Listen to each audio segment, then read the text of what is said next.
तो हेलो दोस्तों, नमस्कार, जुआ जुआ, राम राम, सत श्री अकाल, वालेकुम अस्सलाम, आदाब, नमस्ते, जय भीम, जय जयेंद्र, जय छत्तीसगढ़, जय बस्तर। दोस्तों, मैं आपका होस्ट और दोस्त रुपेश भागवत कर स्वागत करता हूँ अपने इस नए व्लॉग इन वीडियो पे। तो दोस्तों, हमारे साथ मौजूद है हमारे सुपरस्टार सोमेश भैया।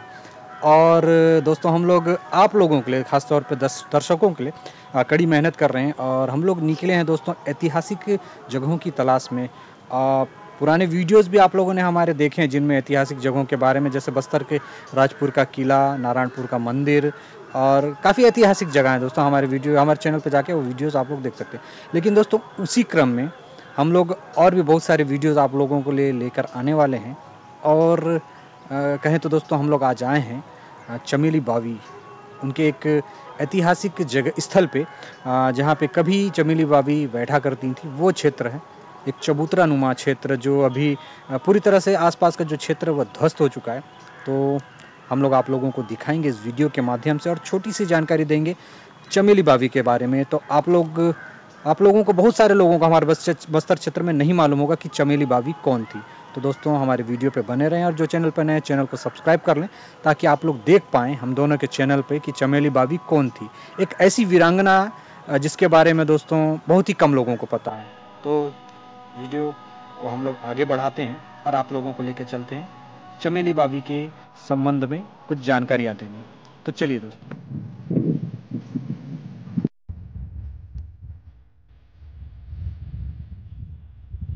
अब तक आप सभी ने देखा छिंदक नागवंशी शासकों का वैभवशाली साम्राज्य, उनके द्वारा बनाए गए मंदिर एवं साम्राज्य जो काफी दूर दूर तक फैले थे, और राजाओं की सभी पीढ़ी की शासन व्यवस्था और उनके द्वारा निर्मित मंदिर, शिलालेख एवं राजाओं के चरित्र। और इसी क्रम में थी एक वीरांगना चमेली बावी, जो पहली और आखिरी महिला शासिका थी चक्रकोट, या कहे तो भ्रमरकोट, छिंदक नागवंशी शासकों की। और इनके बाद कहीं ना कहीं पूरी तरह से लुप्त हो गया छिंदक नागवंशियों का शासनकाल। तो चलिए जानते हैं कौन थी चमेली बावी। 1324 ईस्वी में छिंदक नागवंशी राजाओं के सबसे आखिरी शासक हरिश्चंद्र देव का उल्लेख टेमरा में मिले शिलालेख से होता है, एवं इन्हीं शिलालेख से सती प्रथा का भी उल्लेख मिलता है बस्तर के ग्रामीणों द्वारा।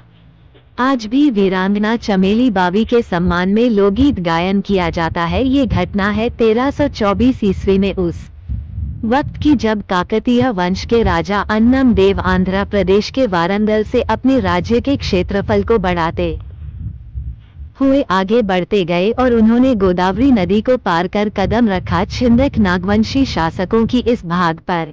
सभी छोटे छोटे नागवंशी शासकों को परास्त करते हुए अन्नम देव आ पहुंचे चक्रकोट क्षेत्र में, और उन्हें लगा अपनी सैन्य ताकत के बल पर वो हरिश्चंद्र देव को भी आसानी से परास्त कर उनके क्षेत्र को चुटकियों में हासिल कर लेंगे। लेकिन ये सोच उस समय फीकी पड़ी जब हरिश्चंद्र देव एवं उनकी वीरांगना पुत्री चमेली बावी ने युद्ध में अन्नम देव को करारी मात दी और अन्नम देव को पीछे हटने पर मजबूर कर दिया। पर अन्नम देव इस हार के दुख के बदले मोहित हो गए थे वीरांगना चमेली बावी की वीरता पर और उनकी युद्ध नीति पर। इस घटना के बाद अन्नम देव ने हरिश्चंद्र देव को एक संधि पत्र भेजा, जिसमें लिखा था कि वो इस युद्ध विराम के बदले चमेली बावी का विवाह अन्नम देव से करवा दे। लेकिन अन्नम देव की सोच के विपरीत हरीश चंद्र देव ने उनकी यह संधि प्रस्ताव ठुकरा दी, एवं वीरांगना चमेली बावी ने उन्हें एक जवाब लिखकर भेजा,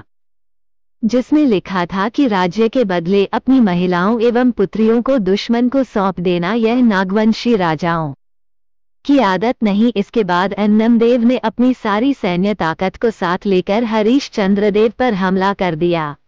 अन्नम देव और हरिश्चंद्र देव दोनों के बीच भारी युद्ध हुआ, और इसी युद्ध के बीच अचानक एक तीर हरिश्चंद्र देव के सीने में आकर लगा, जिससे वो वीरगति को प्राप्त हुए, और ऐसी आनंद फानन में वीरांगना चमेली बावी का राज्याभिषेक कर उन्हें रानी बनाया गया। इसके बाद चमेली बावी ने युद्ध में भाग लेकर जमकर युद्ध किया, लेकिन अपनी सेना को परास्त होता देख चमेली बावी ने दुश्मनों के हाथों पकड़े जाने से अच्छा मौत को गले लगाना ज्यादा आसान समझा, और अपनी 2 सहायिकाओं के साथ चित्रकूट जलप्रपात के ऊपरी भाग में अपने आप को आग के हवाले कर सती हो गई।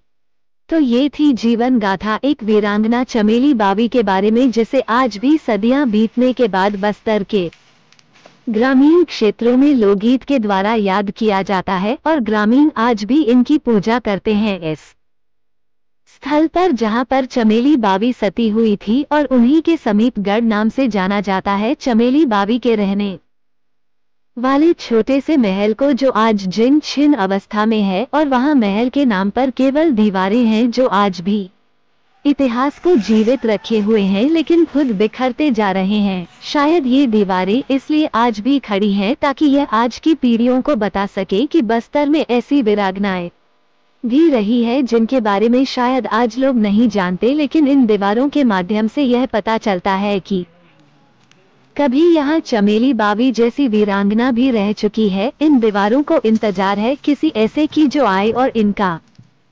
जीर्णोद्धार करे, ताकि आने वाले और कई हजारों साल तक बस्तर की इस वीरांगना को लोगों को यादों के बीच जीवित रखा जा सके।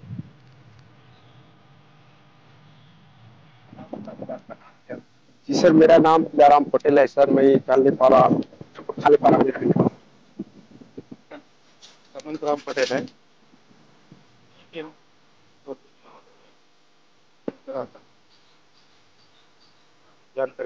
हाँ सर, अभी हम लोग खड़े हैं ये वाला, तो इसको गढ़ के नाम से जानते हैं।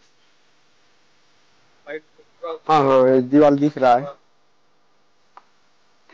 क्या जानकारी आप क्या? हम लोग तो सुने हैं सर, जैसे हम लोग ना देखे तो ऐसे दिख रहे हैं। इसके बाद पहले कैसा था क्या था वो तो मालूम नहीं। चमेली बावी छिपाए तो सर उसको बैठक ही बोल के हम लोग सुने थे सर। पहले किसान लोग बता रहे थे उसे चमेली बावी का बैठक है। क्या उसमें ना सर वो आके बैठती थी। मुझे इतना मालूम नहीं है सर, जितना दिख रहे हैं गढ़ बोल के नाम जान रहे हैं। बैठते वहाँ पे रानी बैठते थे, जो भी समस्या इस टाइप का हल करते होंगे जनता का। और ये जो लग रहा है ये एक महल के समान कमरा है जैसे यहाँ पर। और आप बता रहे थे एक तालाब भी है तरह ना? जी सर, तालाब भी है सर। वहाँ क्या बोलते हैं, पहले तो तरई बोलते थे, अभी भी है और तरई।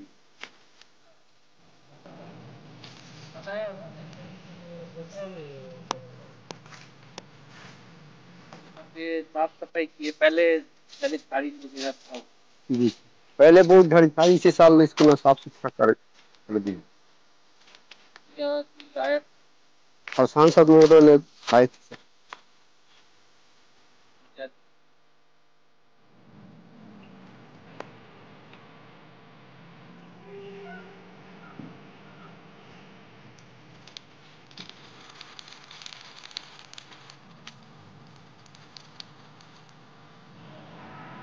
तो दोस्तों हम लोग आप लोगों के लिए लेकर आए थे एक ऐतिहासिक जगह की वीडियो, और काफ़ी प्राचीन कहानी है दोस्तों यहाँ के राजा महाराजा और चमेली बावी से।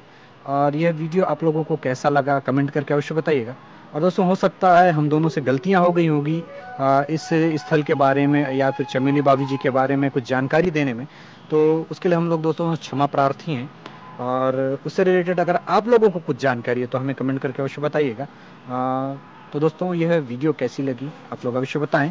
और कोशिश करेंगे दोस्तों हम लोग भरपूर जानकारी से जुड़ी हुई ऐतिहासिक जगहों की और अच्छे से वीडियोस बनाएं और आप लोगों तक पहुंचाएं। तो दोस्तों अब चाहेंगे हम लोग आप लोगों से आज्ञा, मिलते हैं किसी ऐतिहासिक जगह में इसी तरह के वीडियो के साथ। तब तक के लिए जय छत्तीसगढ़, जय बस्तर दोस्तों।